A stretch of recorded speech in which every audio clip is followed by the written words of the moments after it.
नमस्कार।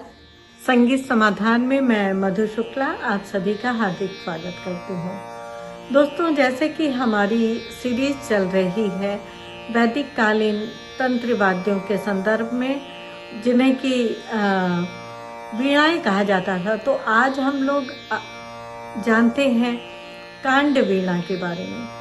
कांड वीणा जो कि नड़ों की जोड़ी से बनाई जाती थी, और जो भाष्यकार हैं वो कहते हैं कि शर या बाण इससे बनाए जाने के कारण इसे कांड वीणा कहा गया।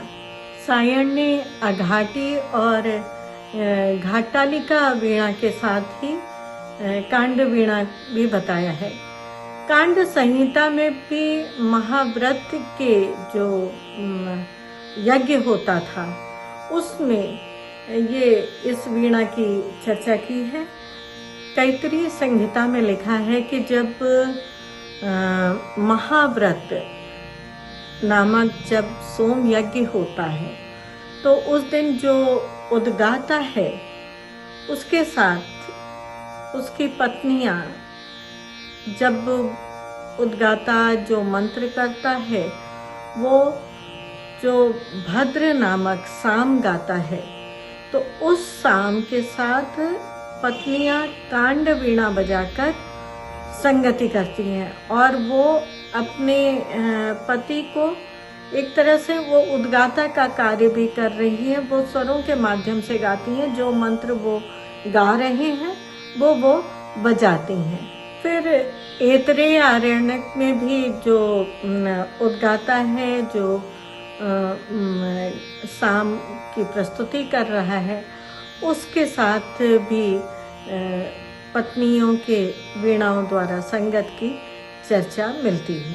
इसी प्रकार सत्याषाढ़ स्तोत्र सूत्र जो है उसमें भी स्त्रियों द्वारा अपने पति के साथ सामगान के साथ अब घाटालिका, तालुक वीणा, कांड वीणा, पिछोला, अलाबू और करपी शीर्षणी वीणाएं बजाते हुए संगत करने का उल्लेख मिलता है। तो स्त्रियों का भी प्रतिभाग पूरी तरह से ग्रंथों में दिखाई देता है कि वो अपने पति के साथ यज्ञ में बैठकर संगति करती थीं।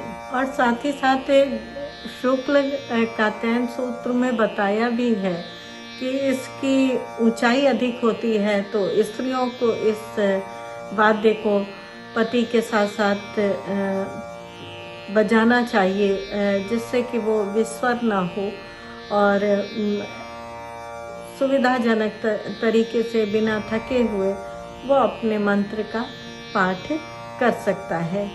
इतना ही नहीं, उन्होंने तो आगे ये भी कहा है कि दो पत्नियां बैठनी चाहिए, एक पिछोला लेकर वीणा लेकर बजाए और दूसरी कांड वीणा को लेकर वादन करे। तो पिछोला को वो फूंक के द्वारा बजाए और कांड को गजिया कमानी से बजाए। तो इस प्रकार वो अपने मंत्र को पूरी तरह से सहजता के साथ पाठ कर सकेंगे। और ये वैदिक कालीन व्यवस्था है। इसमें आज के दृष्टि से तो कुछ बातें हमें अजीब सी लगती हैं कि दो पत्नियां क्यों, मगर ठीक है, वो उस समय की व्यवस्था थी।